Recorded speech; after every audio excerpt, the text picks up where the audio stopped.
বাংলাদেশ থেকে একটা বড় খুনিকে এসটিএফ অ্যারেস্ট করেছিল, জেনে রাখুন। যা নিয়ে বাংলাদেশে অনেক রেগুলেশন হয়েছিল। অন্য দেশের কথা আমি বলছি না, আমার বলার অধিকার নেই। আমি এখনো নামটা বলছি না ভদ্রতা করে। বাংলাদেশের লোক উত্তাল হয়ে যাবে, আমি সেটা চাই না। আমি দেশকে ভালোবাসি। একজন রাজনীতিবিদ প্রকাশ্য মঞ্চে দাঁড়িয়ে বলছেন, আমি জানি কাকে দিয়ে খুন করানো হয়েছিল। নামটা বলবো না, কারণ দেশকে ভালোবাসে।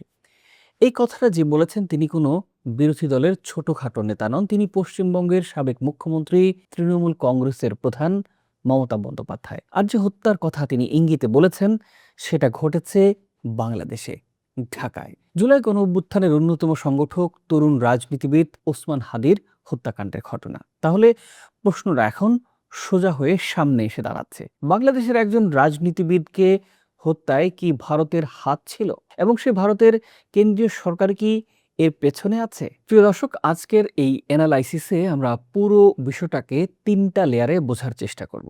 আপনাদের সাথে আছি আমি শাহাদাত হোসেন। প্রিয় দর্শক, শুরুতেই আমরা বলতে পারি মমতা আসলে কি বললেন এবং কেন বললেন। দ্বিতীয়ত, ওসমান হাদি হত্যাকাণ্ডে এখন পর্যন্ত আসলে কি জানা গেছে। তৃতীয় নম্বরে, ভারতের রয়ের বিদেশ গুপ্ত হত্যার যে ইতিহাস আছে সেই এই ঘটনার সাথে কতটা মেলে। তো চলুন শুরু করা যাক। কাকে দিয়ে খুন করিয়েছিলেন, কার কার নাম বেরিয়েছিল। আজ গভর্নমেন্ট চেঞ্জ হলেও মনে রাখবেন, আমি তো সবটাই জানি। গেল সপ্তাহে কলকাতার ধর্মতলায় তৃণমূল কংগ্রেসে ক্ষমতা হারানোর প্রায় 1 মাস পর মমতা বন্দ্যোপাধ্যায় একটি জনসমাবেশে বক্তব্য দিচ্ছিলেন, যেখানে তিনি হঠাৎ বলে ফেলেন এমন কিছু যা পুরো রাজনৈতিক মহলকে চমকে দিয়েছে। তিনি বললেন, বাংলাদেশ থেকে একজন বড় খুনিকে পশ্চিমবঙ্গের এসটিএফ গ্রেপ্তার করেছে। সে মেঘালয় হয়ে বাংলায় ঢুকেছিল, তখন এসটিএফ তাকে ধরেছে। এখন পর্যন্ত ঠিকই আছে, এটা তো তথ্য। কিন্তু এরপরেই আসল বোমাটা ফাটলো। মমতা বললেন, হোম মিনিস্টার নিজে আমাকে ফোন করে এটা জানিয়েছিলেন। আজ পর্যন্ত আমি এটা বলিনি, কিন্তু আজ অত্যাচারের শেষ সীমায় গেছে বলে বলছি। এবং তারপর কাকে দিয়ে খুন করিয়েছিলেন, কার নাম বেরিয়েছিল, আমি সবটাই জানি। আমার হৃদয়টা একটা তথ্য ভাণ্ডার, সত্য ভাণ্ডার। ব্যাস, নাম নেই, সরাসরি অভিযোগ নেই, কিন্তু ইঙ্গিতটা এতটাই স্পষ্ট যে বুঝতে অসুবিধা হয় না। এখন প্রশ্ন হলো, মমতা কেন এখন এটা বললেন? এখানে একটু রাজনৈতিক প্রেক্ষাপট বোঝা দরকার। তৃণমূল কংগ্রেস সদ্য পশ্চিমবঙ্গের নির্বাচনে হেরেছে, মমতা বিরোধী দলে এখন। স্বাভাবিকভাবেই তিনি এখন কেন্দ্রীয় সরকারের বিরুদ্ধে সর্বোচ্চ চাপ তৈরির কৌশলে আছেন। আর এই মুহূর্তে কেন্দ্রীয় সরকারের বৈদেশিক নীতি ও গোয়েন্দা কার্যক্রম নিয়ে প্রশ্ন তোলার চেয়ে শক্তিশালী অস্ত্র আর কি হতে পারে? বিশ্লেষকরা বলছেন এটাকে চেঞ্জ অ্যান্ড ব্যালেন্সের রাজনীতি বলা যায়। মমতা কার্যত বলেছেন, আমার কাছে তথ্য আছে, আমি চাইলেই বলতে পারি। ফলে কেন্দ্র সরকার জানছে এই তথ্য যে কোনো সময় বের হয়ে যেতে পারে। এটা রাজনৈতিক চাপ সৃষ্টির একটা কৌশলগত পদক্ষেপ। ওসমান হাদির নামটা আপনারা অনেকেই জানেন। জুলাই গণঅভ্যুত্থানের অন্যতম সংগঠক, তরুণ, সক্রিয়, রাজনৈতিকভাবে সাহসী একজন মানুষ। 2025 সালের ডিসেম্বরে ঢাকায় তিনি গুলিবিদ্ধ হন, চিকিৎসাধীন অবস্থায় মারা যান। ঢাকা মহানগর গোয়েন্দা পুলিশ এই হত্যাকাণ্ডে মূল অভিযুক্ত হিসেবে চিহ্নিত করে ফয়সাল করিম মাসুদকে। এরপরের ঘটনা আরও জটিল হয়ে দাঁড়ায় চলতি বছরের মার্চ মাসে, মানে এই বছরেই। পশ্চিমবঙ্গ পুলিশের স্পেশাল টাস্কফোর্স বা এসটিএফ মেঘালয় থেকে 3 জনকে গ্রেপ্তার করে।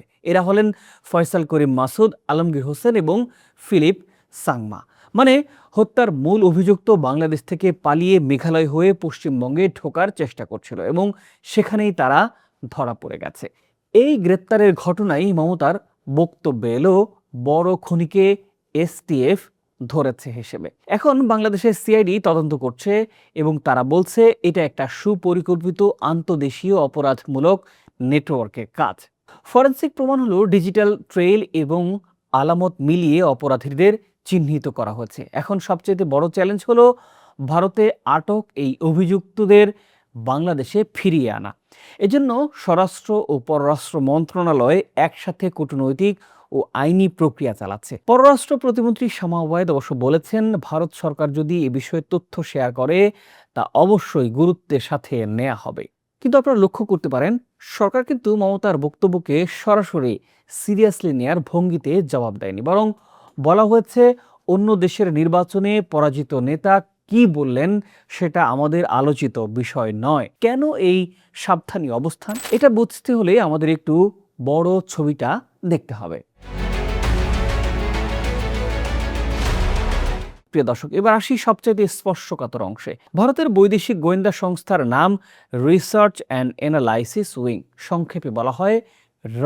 বিদেশে গুপ্ত হত্যার অভিযোগ এই সংস্থার বিরুদ্ধে নতুন কিছু নয়। সবচাইতে বড় ঘটনাটা মনে করতে পারেন 2023 সালের জুন মাস, কানাডার ব্রিটিশ কলাম্বিয়ায় শিখ বিচ্ছিন্নতাবাদী নেতা হরদীপ সিং নিজ্জরকে হত্যার কথা। কানাডার তৎকালীন প্রধানমন্ত্রী জাস্টিন ট্রুডো সরাসরি পার্লামেন্টে বলেছেন, এই হত্যার পেছনে ভারত সরকারের এজেন্টদের যুক্ততার বিশ্বাসযোগ্য তথ্য আছে তার কাছে।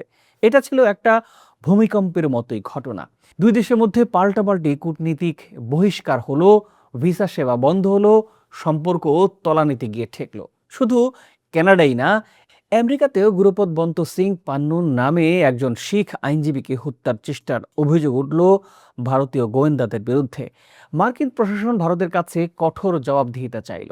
ভারত সব অভিযোগ অস্বীকার করলো, বলল অযৌক্তিক ও উদ্দেশ্য প্রণোদিত। কিন্তু যুক্তরাষ্ট্রের তদন্তের পর ভারত উচ্চ পর্যায়ের তদন্ত কমিটি গঠন করলো, মানে সম্পূর্ণ অস্বীকার থেকে একটু সরে এলো। আর এখন 2026 সালে এসে কানাডা ভারত সম্পর্কে একটা বড় পরিবর্তন দেখা যাচ্ছে। কানাডায় নতুন সরকার এলো মার্ক কার্নির নেতৃত্বে, সম্পর্ক আবার স্বাভাবিক হচ্ছে। Joint counter terrorism working group সক্রিয় হয়েছে। বিশ্লেষকরা বলছেন, ঠিক এই মুহূর্তে যখন ভারত আন্তর্জাতিক অঙ্গনে নিজেদের ইমেজ ঠিক করার চেষ্টা করছে, তখন মমতার এই মন্তব্য কেন্দ্রীয় সরকারের জন্য একটা অস্বস্তিকর ব্যাপার হয়ে দাঁড়িয়েছে। এখন একটা গুরুত্বপূর্ণ প্রশ্ন, বাংলাদেশ এই বিষয়টি নিয়ে আসলে কেন চুপ?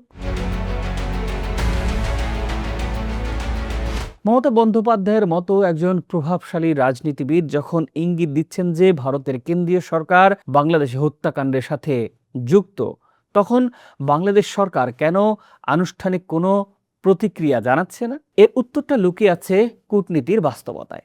রাজনৈতিক বিশ্লেষক আরিফ সোহেল বলেছেন, বর্তমানে ভারত ও বাংলাদেশ উভয় দেশেই যে কোনো মূল্যে পারস্পরিক সম্পর্ক স্বাভাবিক করার নীতি অনুসরণ করছে। এটা বোঝার বিষয়।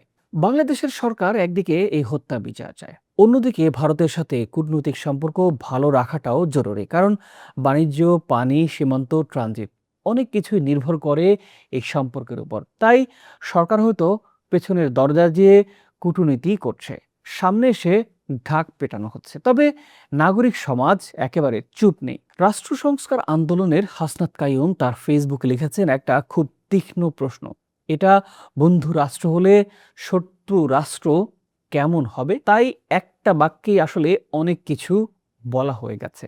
তাহলে সব মিলিয়ে আমরা আসলে কোথায় দাঁড়াচ্ছি? ওসমান হাদি হত্যাকাণ্ড এখন আর শুধু একটা দেশের অভ্যন্তরীণ ঘটনাই নয়, এটা এখন আঞ্চলিক রাজনীতি, ভারতের গোয়েন্দা তৎপরতা এবং দুই প্রতিবেশী দেশের কূটনৈতিক সম্পর্কের একটা জটিল গিটে আটকে গেছে। মমতার মন্তব্য হয়তো রাজনৈতিক উদ্দেশ্য প্রণোদিত, কিন্তু এই মন্তব্য যে প্রশ্নগুলো তুলেছে সেগুলো কিন্তু রাজনীতির বাইরেও গুরুত্বপূর্ণ। একজন তরুণ রাজনীতিবিদকে তার নিজের দেশে হত্যা করা হলো, অভিযুক্তরা ভারতে পালিয়ে গেল, ভারতে গ্রেপ্তার হলো, এবং এখন প্রশ্ন উঠেছে এই পুরো পরিকল্পনায় কোনো রাষ্ট্রীয় সম্পৃক্ততা ছিল কিনা। এই প্রশ্নের উত্তর না পেলে বিচার সম্পন্ন হবে না, ন্যায় বিচারও নিশ্চিত হবে না। বাংলাদেশের সিআইডি বলছে তদন্ত এগিয়ে চলছে, পররাষ্ট্র ও স্বরাষ্ট্র মন্ত্রণালয়ও কাজ করছে, কিন্তু আমরা যারা সাধারণ মানুষ, আমরা চাই স্বচ্ছতা, চাই জবাবদিহিতা। ওসমান হাদি একটা আন্দোলনের জন্য লড়েছিলেন, সেই লড়াই যেন শুধু স্মৃতিতেই না থাকে, তার হত্যার বিচার যেন রাজনীতির আড়ালে হারিয়ে না যায়, এটা দেশের অসংখ্য মানুষের চাওয়া। প্রিয় দর্শক, আজকের এই আলোচনা শেষ করছি। ভিডিওটা যদি তথ্যবহুল আপনার কাছে মনে হয় তবে শেয়ার ও লাইক করতে পারেন। কমেন্টে আপনি জানাতে পারেন আপনি কি মনে করেন এই হত্যাকাণ্ডে রাষ্ট্রের সম্পৃক্ততা ছিল? নিশ্চয়ই জানাবেন। ভালো থাকুন, সুস্থ থাকুন। দেখা হবে পরের ভিডিওতে।